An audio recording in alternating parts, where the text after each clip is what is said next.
Hey everybody, I'm back. I am just an insignificant man here to share my thoughts. So let's get started. Here we go. I'd like to record pretty much my mission statement, I guess. I want to get it out there exactly what I'm trying to accomplish, where I'm coming from in doing all this, like maybe my background. Also, what I'm trying not to do, but where I see some issues have arisen through the centuries of organized religion, I guess you'd say. As of right now, I just go by the pseudonym, Insignificant Man, because that's the best way I can describe myself. I am no one special by far. I have my strengths and weaknesses just like everybody else. Every day I wake up trying to figure things out like everybody else. But I have noticed that I've always seen things slightly different than the majority of people around me within, I guess you'd say, the religious community. And like I said before, I've grown up in a Protestant Christian upbringing where my dad was a pastor. So from a small age, I've been surrounded by going to church 1 or 2 times a week. You got choir practice, and it's like you live two lives. You live one life out in the real world, and then you live one life at church. and, and I had a hard time getting up for church every Sunday because I just wanted to sleep in. But anyways, I was involved in sports ever since I can remember. Was swimming since I was 2.5, 3 years old, and then the sports just progressed from there. But also, uh, a normal upbringing in public schooling, a lot of good friends. I grew up in a more unique area from everybody else. Wasn't in a city, wasn't like, you know, gangland or anything like that, but it was definitely interesting and unique, and I wouldn't want it any other way. But surrounded by the people I was surrounded with, both in secular world and the religious, in my case, Christian world, I started noticing just some hypocrisies, I guess, popping up, and I noticed them in myself, and it just wasn't sitting right with me. The whole Christian church and Protestant Christian will tell you flat out, to love someone is not to judge them. But all I saw all day, every day by Christians was people judging each other. I did not like this, and I found myself doing this at a young age. I was like, why am I judging them just because they're different than me? Even though I don't agree with it, I'm not going to do what they do, but I don't have to hate them for it. And I started realizing that I can really make friends with a lot of different people if I just stop judging them by what everybody else judges them by. And it was amazing the difference in my life once I stopped judging people. And that was kind of seeding what I needed to learn at a young age, especially with the dynamics all through elementary, junior high, and high school. The dynamics between different cultures all in one place, learning to get along. Then you got the different cultures within the school, let alone the ethnic culture. And so you got your preps, your jocks, your hoods, your druggies, and all those guys that everybody's aware of. And I'm sure if everyone thinks back to their high school days, I hope they get a chuckle out of it just because of how diverse it is. You got your angry, mean people. You got your super nice people. You got your, I don't even want to go through it all, but it's very diverse. But the point I'm trying to make is this prepared me for once in the real world and starting to travel the world and not just within my little community. There's a huge diversity of cultures, secular cultures and religious cultures. And in some cultures the religion bleeds over more into the secular world than others. I think America is starting to be less of that. It used to be huge. Islam is another one of those cultures I've been surrounded by. Oh man, I don't even know if I want to add up the years, but probably 16 years, 15, 15 going on 16 years. Took a while for me to get used to, but the different places I've been around the Middle East, it definitely opened my eyes to the different types of Islamic cultures and even the other cultures within Islam that are not Islamic, like I believe it was the Yazidis. I might be pronouncing that wrong. But ISIS, when they rolled through, Nineveh province and Mosul area and all the way across from Syria, once they got to the outlying areas of Erbil and those areas, they really hammered that religious group hard. And by hammering, I mean more cutting and killing, which is sad. It was unique to see all that. And then also within our American culture, you have the Catholic culture, the the Mormon culture is huge. I mean, ranging from, state to state in the West and Midwest. Then you have Protestant Christians, and then even within the Protestant Christians, you have the more Arminian types, and you have the Reformed types. Um, and there's a big feud there, especially if you go to the northern Midwest, I'd guess you say, where there's a lot of churches with Calvinist background versus the Arminian background. And you can start an argument like at the drop of a hat. I might have done that on occasion just to see how riled up people could get, but also just to hear their arguments because, I was new to the area and I was noticing all different types of the churches with the Calvinist backgrounds, and I was just curious on how they felt about the other group. And families were divided, of course, and it came down to who believed in predestination, who didn't believe in predestination, who didn't believe in perseverance of the saints, which is defined as once saved, always saved. Like once you are saved by Jesus Christ, are you always saved, or do you have to maintain your salvation? And one believes in this, one doesn't. And the big one is, or I guess the big headline people might recognize the most is just the 5 points of Calvinism. There's a lot more points than that, but anyways, I'm not going to go into it. But again, there's a lot of divisions.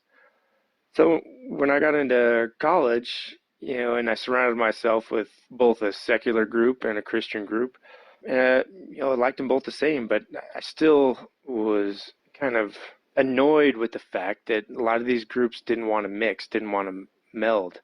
And in my opinion, the church is always supposed to have been a place to let people come freely instead of kicking them out because you don't believe with their lifestyle. Like, well, isn't the church supposed to be a place that brings in people quote unquote, sinner's lifestyle? But yet they're kicking people away. So the more I was surrounded with it then in college, the more I started asking questions and just trying to have discussions. And then that was the time when I was starting to really get into reading. I was no longer doing sports in high school, so I had all kinds of free time on my hands. Taking 12 credit hours, that's a whole lot of time on your hands when you're used to high school and 4 different sports during the year. So I did a lot of reading, was researching really the difference between, like, just for starters, Arminianism and Calvinism. And oh my goodness, people would get fired up over that. But at the same time, it's like, well, I'm looking for the truth. So don't you guys want to know the truth? And then it always seemed to boil down to, well, there's just different truths. Well, there's different opinions and different perspectives, and those opinions come from different perspectives. Depends on your foundation, but there's got to be some ultimate truth. Like, there's got to be a finality to a point where, do we live after death? What is true? What isn't true? Is it just, whatever you believe is what's going to happen to you? Well, that's just kind of like chaotic. I mean, I don't know. So I wanted to know, but what I realized is when you start looking for the truth, you start realizing that you don't really know if what you're reading is true. I mean, there's a lot of sources with the oldest scriptures, but how do you know these scriptures haven't been tampered with? In the Christian world, in the theologian world, there's, divine inspiration, what they call divine inspiration. And I'm sure everybody's heard of it, or most people have heard of that expression, but that the scriptures were all inspired by the Holy Spirit. Well, is this possible? Well, yeah. In a world of infinite possibilities, anything is possible. But you want to find out what is true and what is really happening in reality. So like we talked a little bit about time, it's the onion. Well, what is really going on the outside of the onion? What we do know is there's a war going on between light and dark. And we know there's a balance kept within our universe, within our world, because that's how free will and choice are created. So if the good guys, so let's talk about angels, like these beings that are higher consciousness above us and live out in the stars, and call them guardians, call them gardeners, whatever you want to call them. We have the good guys that we understand created us, or created Adam and Eve, and at least our particular race. You have the good guys, but then also there's a bad guy that crept in, and the story of Adam and Eve and the tree and eating the fruit, the forbidden fruit. So from the beginning, we're shown that there's a balance. Well, so good is allowed to happen in our existence. The same amount is bad is about to allowed to happen. So you have your positive and you have your negative. Well, if the creator, the one true infinite creator, is truly just and truly righteous, he has to have created this perfect balance. And it can't just be a lopsided balance once in a while. It has to be perfect. So opportunity has to be given. So where along the lines do we find out what is true and what isn't true about our scriptures? We like to be labeling things, and because once you label things, then you can create a support for it, or you can create an animosity for it. So they like to call them the Holy Scriptures, to just drive the point home that these are divinely inspired, and then to say that portions of them aren't false. It's heresy, and then you put fear into people, and you want to scare them into keeping their mouth shut and stop asking questions. Well, questions are the best thing people could ever do.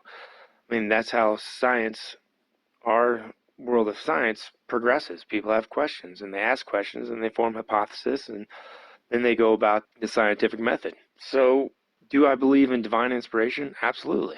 I absolutely believe that, let's take the Old Testament, for example, for starters, that Moses was writing down what he was being told.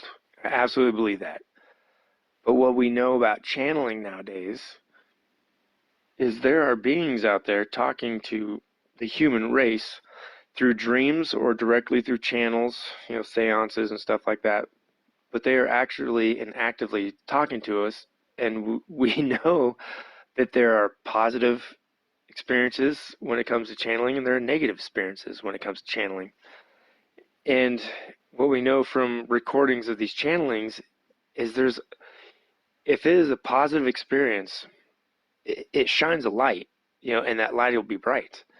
And the better and longer the experience goes, the brighter the light is. Well, that light attracts the negative beings, and they see this light and they want to shut it down because they're of the negative orientation. That's just what they do. So how do they go about it? Deviousness, being sneaky, lying, half-truth, any way they can get in. So do I believe that every single divine inspiration from Moses was coming from a positive side? I do not believe that anymore. I do not believe that the Ark of the Covenant was divinely inspired by a positive group of beings. I believe if there's a war going on, the negative side, the negative beings, are going to do whatever they can to weasel their way in to this group that is shining brighter and brighter, and to distort and corrupt anything the positive beings have done. Because where a window opens for light, a window is also open for darkness. So even though you might laugh at that analogy, because why do you need a window for darkness? But anyways, so to just blindly, out of fear of being condemned, but blindly saying, yes, I believe everything is divinely inspired and everything is pure and true by the power of the Holy Spirit and blah, blah, blah, blah, blah, blah, is pretty ignorant. And it actually goes against laws of logic. If you are truly logical and you know there's a war going on, you have to always be aware that there's going to be an opposite side. So yes, divine inspiration is real. The Holy Spirit is real. That infinite energy and the Creator is real. Infinity is real. Anything is possible in a world of infinite possibilities, and I believe that's how we live. But when you say that, you have to also understand that negative possibilities are just as possible as the positive possibilities. So I am of the belief that there has been some tampering with individuals during the original writings, and then when you just have the books like First and Second Kings and such, when it's just recording the events of history, you see the war going on back and forth between good and evil, positive and negative. You see that with King David and Saul and the likes. So we know there's a constant war going on. The book of Revelation describes a war that continues all the way to the end. So where are these discrepancies? How do you find out these discrepancies? And what do you do with them when you do find them? So back to what I was talking about originally, our different cultures. I am not here to offend anybody. I am not trying to say you're wrong. As soon as you say you're attacking somebody. And what happens? You get defensive and you're like, well, screw you, man. What are you talking about? Well, you do this. And then it's a battle right off the bat and everybody stops listening. So how do you bring up a truth when you have multiple religions that all believe something different? But if you really do find the truth, how are you going to get any of them to listen? Because it's not going to match 100% with any of them. So everyone's going to have an issue with it and with you by what you're saying, call you a heretic and whatever, when you're not trying to hurt them at all. I don't hate Muslims. I don't hate Catholics. I don't hate Mormons. I don't hate Hinduists. I don't even hate Satanists. I don't hate Luciferians. I mean, everybody has the right to believe in whatever they believe is a higher power or the truth about the world unseen around us. But what I do care about is the actual truth. What is the truth? Is reincarnation true? Are there beings that live in outer space? Is that true? And from the Christian perspective, the book of Revelation, it says that, in the end, when the final temple comes down out of heaven, it says many nations will be a part of this. Well, how can you have many nations be a part of something that are all united in one when you have nothing but religious differences in every single one of our cultures? So there's got to be a universal truth out there that unites everybody, not bringing all the religions and beliefs in all the religions together, but like, a potter's clay, when you're making a sculpture, you strip away the inessentials until you get the shape that's required, and the shape I'm looking for is truth. So I'm not having these talks to take sides against people. Do not hate anybody, and I'm not trying to offend anybody. I'm not trying to attack anybody. When I mention a specific religion, maybe like Catholics, they believe this, Protestants, they believe that, Muslims, they believe that. I'm just trying to state the truth. So trying to be very unbiased about it and just plain as day. This is how it is. If I'm incorrect, I'll catch my mistake and correct myself. But I'm not trying to attack anything. But my mission statement here is to get the truth out. What exactly is the truth? And I believe the full truth has always been close. It's been very close, but only since these recent days, and I believe we're in another great awakening, that the truth has been allowed to come out. So we can verify this through other sources, other texts that are saying the same thing, texts that came out before other texts that were discovered and untouched through centuries. And also when you think about it, in Jesus' day, when he was talking in the temple, the Jews have had their religion for, I don't know, 3,000 years, somewhere around there, 2,000 to 3,000 years. And you look at us now, and the Christian religion is right about 2,000 years, a little over 2,000 years. So we've had 2,000 years of corruption as well, or potential time for corruption. And if you want to continue to live in your hole and be comfortable where you're living, that's fine. maybe these talks aren't for you. But if you're like me, where you've had questions and things don't add up, and you're not comfortable, saying your questions out loud, but they're always in the back of your mind, I'm trying to put what I've learned out there, so maybe you're thinking the same way I am. So this is for the people that are thinking like me, that there's something wrong with religion. You don't want to go to church. It's nothing but being judgmental. It's nothing about rules, rules, rules. You can't do this. You can't do that. Getting condemned for this, getting condemned for that. But yet you don't consider yourself a bad person. I mean, you're not a hateful person. You don't wish anybody harm. You want to be better.